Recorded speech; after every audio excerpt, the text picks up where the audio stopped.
Kink Curbs for $99.99? Let's check it out. What's up everybody, it's Rob from the Basement Bike Shop, and in this video we're going to go over how I build this Kink Curb right out of the box. We're also going to dive a little deeper into the wheels, crank, and headset bearings, deeper than I normally would if I was doing a new bike assembly, but definitely something I would do if I purchased the bike for myself. So let's get started. The first thing I always do is inspect the box for any damage, and if there is damage, make sure it didn't transfer to the inside. I can see this is a 22 model, so it is last year's. So we'll take all the parts out of the box.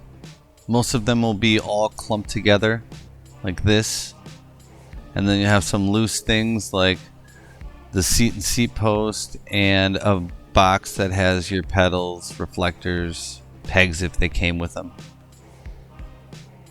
So next we're gonna install the seat post so that we can hang it in our repair stand. Put a little grease on it.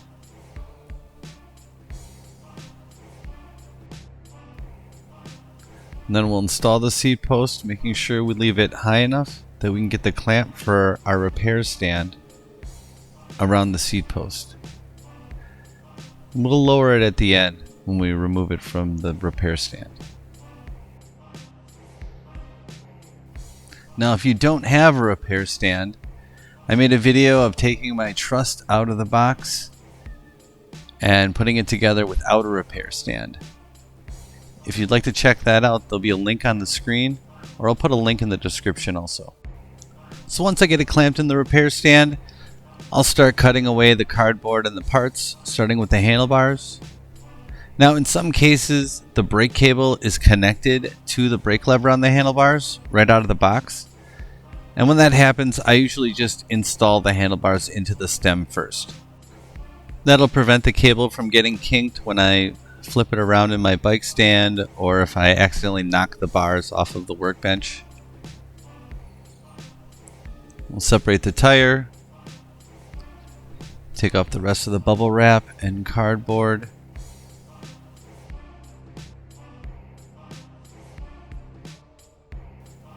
Then we'll open our little box, pull out our pedals, stickers, owner's manual, reflectors, and then we'll get rid of all the cardboard. Well, not all the cardboard. I think Teriyaki claimed this one.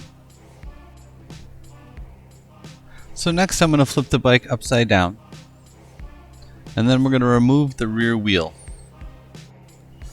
We'll loosen the axle nuts using a 17mm wrench.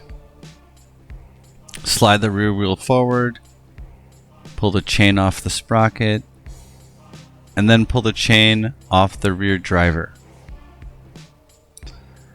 Then we're going to check both the front and rear wheel for straightness.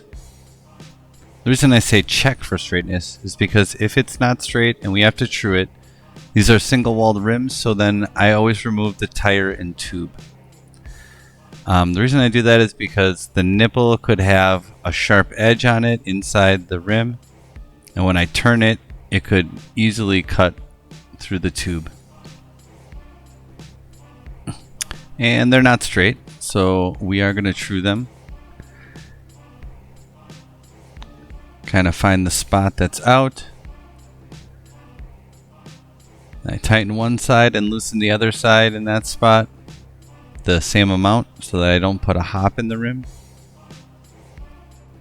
If you want to learn more about truing wheels, I do have a truing wheel video, and I also have a video that shows you kind of how to true wheels if you don't have a truing stand. And then once I get the wheels straight, we'll put the tires back on.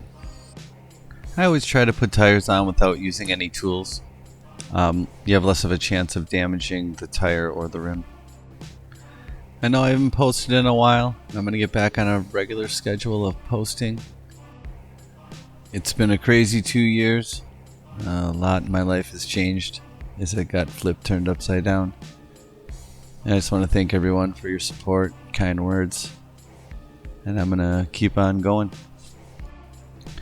The next thing I would normally do on a new bike assembly is adjust the bearings in the hubs. I use my 13mm cone wrench in the front. I think it's an 18mm cone wrench in the back. And I'll use a 17mm wrench on the jam nut and loosen it while holding the cone nut. And then once I got it adjusted to where I want it, I'll hold the cone nut, the jam nut on the other side. This is a little tricky. And then I'll tighten it all down. And then I feel it if I have to make another adjustment or if it's good. And then I do the rear, and I normally just put them on the bike. But for this one, we're going to dive in a little deeper. So we'll loosen the jam nut and remove it. And then we'll start taking out the cone nut. With most unsealed wheels, you can get away with just taking off one side. Now you can see these wheels have little cages, little bearing cages, as opposed to loose ball bearings. That'll make it a lot easier to keep track of all the parts. And they don't look like they've got enough grease on them, so while I have it apart, we'll just pack a little more grease in there. We'll speed it up a little bit. And then once I get both bearings packed, we'll start putting the whole thing back together. Now putting the wheel back together is a little harder when you have loose ball bearings in your wheels. I do have some tricks and tips for that in a unsealed wheel video that I've done. I'll put a link in the description to that if you have a loose ball bearing situation. And then we'll re-tighten the cone and jam nut. Make sure our wheel spins freely, but it's not loose.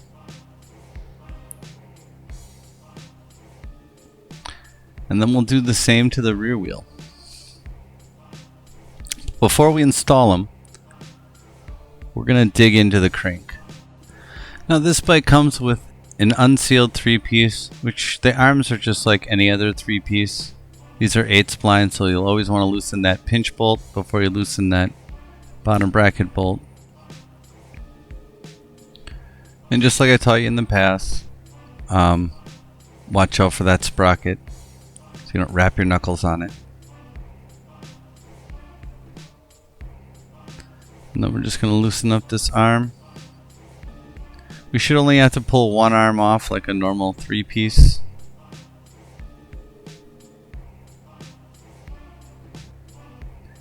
Now the big difference is that in an unsealed 3-piece versus a sealed 3-piece is the bottom bracket is a lot like a 1-piece crank bottom bracket. Use a 32mm. Now remember, the left side of the crank is reverse threads, just like the left pedal. So righty loosey, lefty tighty. And then normally I would just adjust this to the right tension and then put it back together. But in this video we're going to take it all apart. These bearings look like they barely have any grease on them.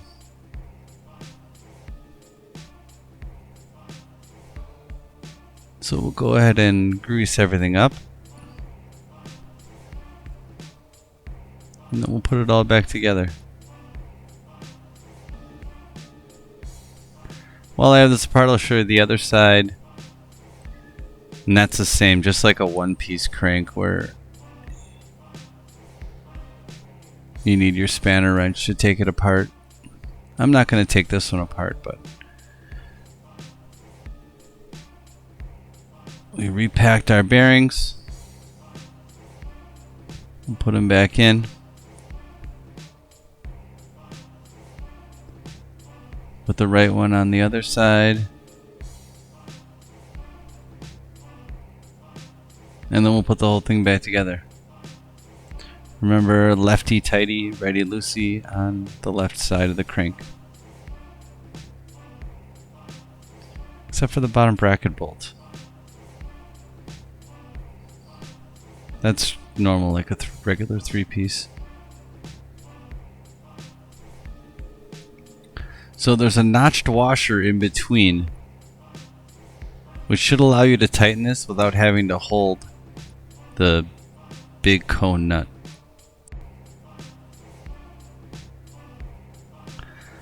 Then we'll put our spacers back on and install our arm. I do plan on doing a video just on the installation and removal of an unsealed 3-piece now that I have this bike. So when I do get that video done, I'll put a link in the description. Then we'll tighten up our arm. Tighten the bottom bracket bolt first. And our pinch bolt. And then snug up our bottom bracket bolt. After that, we're going to start putting our wheels on. We'll start with the rear wheel. Make sure our washers are to the outside by the nuts. Rerun our chain on the driver and on the sprocket.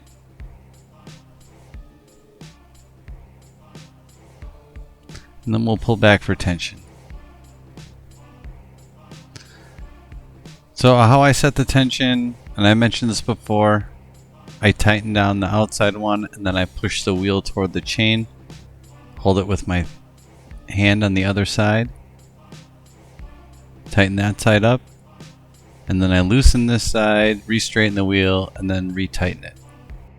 If you want to know more about setting chain tension, I go more into detail in my tire and tube installation video. I just have a lot to cover in this one. So we'll install our front tire. We'll get our bars put back on. Taking the top plate off the stem.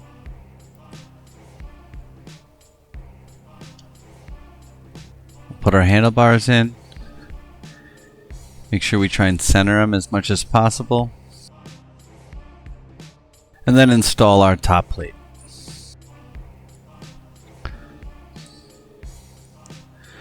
So after we snug down the bolts, not too much, we want to make sure that the gap on the front of the plate and the back of the plate are the same. Then we can tighten it down the rest of the way using an alternating pattern.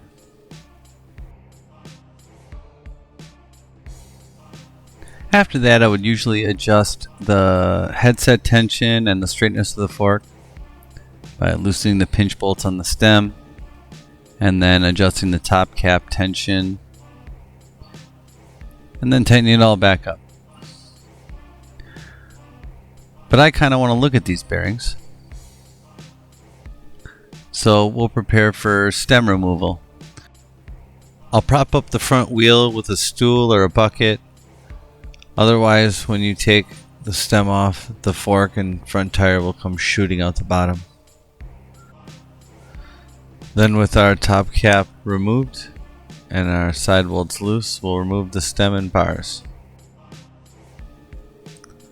Then there's a spacer and a wedge.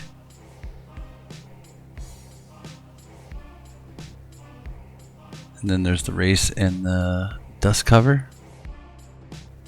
And these bearings look like they could use some grease too. So we'll remove the fork and we'll repack top and the bottom bearing. We'll reinstall the bearings and then we'll put everything back together. Sliding the fork up with the bearing on it. We'll put our stool back under the wheel to hold it. Then we'll put our race and dust cover, our wedge that is supposed to hold it all together, top spacer, and then we'll put our stem back on. And then just like before, we'll use the top cap to set tension.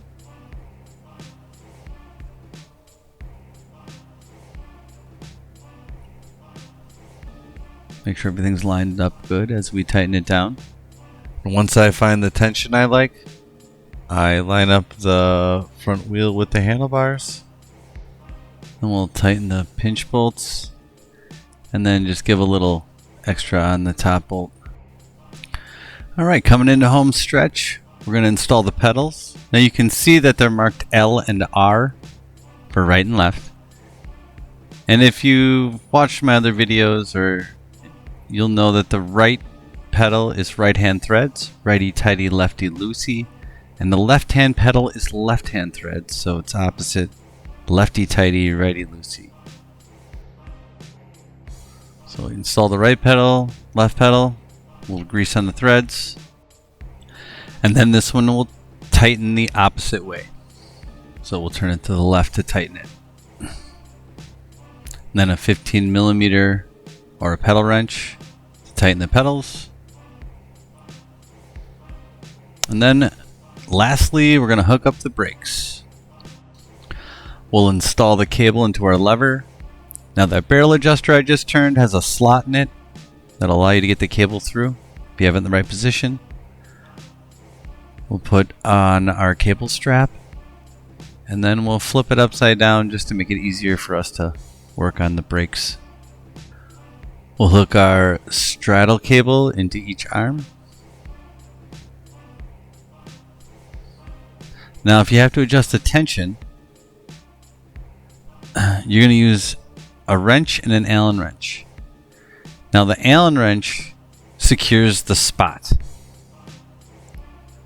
And then the wrench is your tension. So you loosen it and then you can adjust your tension with the wrench here, there, how much tension you want. You want them both to match, the right side and the left side. And then tighten down the Allen wrench while holding it in position if you have it in the right spot. And do the same for the other side.